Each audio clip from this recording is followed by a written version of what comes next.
والمراد بالإلحاح أي أن يداوم الإنسان على الدعاء ويستمر على الدعاء ويكرر الدعاء حتى تحصل أو يحصل له مطلوبه، ولا ييأس ولا ينقطع مهما تأخر أو تأخرت الإجابة. يقول النبي صلى الله عليه وسلم: يستجاب لأحدكم ما لم يعجل. يقول: دعوت فلم يستجب لي. الإلحاح على الله عز وجل في الدعاء مثل ماذا؟ مثل أن تغرس غرسا. الإنسان الحين لو أراد أن يغرس غرسا يأتي بالبذرة ويضعها في التراب ويصب عليها ماء.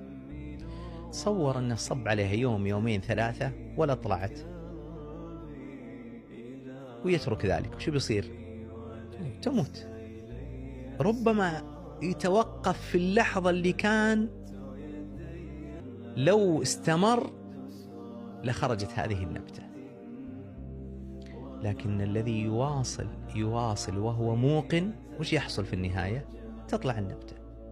لاحظوا المزارع يضع البذر ويظل يسقيها إلى أن تطلع النبتة، وعنده يقين تام أن هذه النبتة ستخرج، لذلك ما ينقطع عن سقياها. لو جلست يوم، أسبوع، أسبوعين، شهر، يظل يسقيها إلى أن يرى النبتة قد خرجت من تحت الأرض. كذلك أنت إياك أن تنقطع عن الدعاء. الشيطان وش يسول لك؟ يسول لك أنك دعيت مرة ومرتين وثلاث. لا بد أن تعرف أن مدبر الأمور هو الله سبحانه وتعالى. فإذا دعوته إياك أن تشترط عليه وقتا. لا تجي تقول: والله أنا أبغى هذا الشيء يحصل خلال يوم، يومين، شهر، شهرين، سنة، سنتين. لا.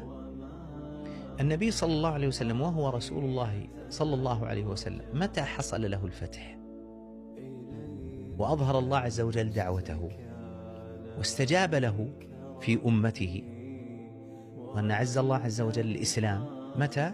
عند موته عليه الصلاة والسلام.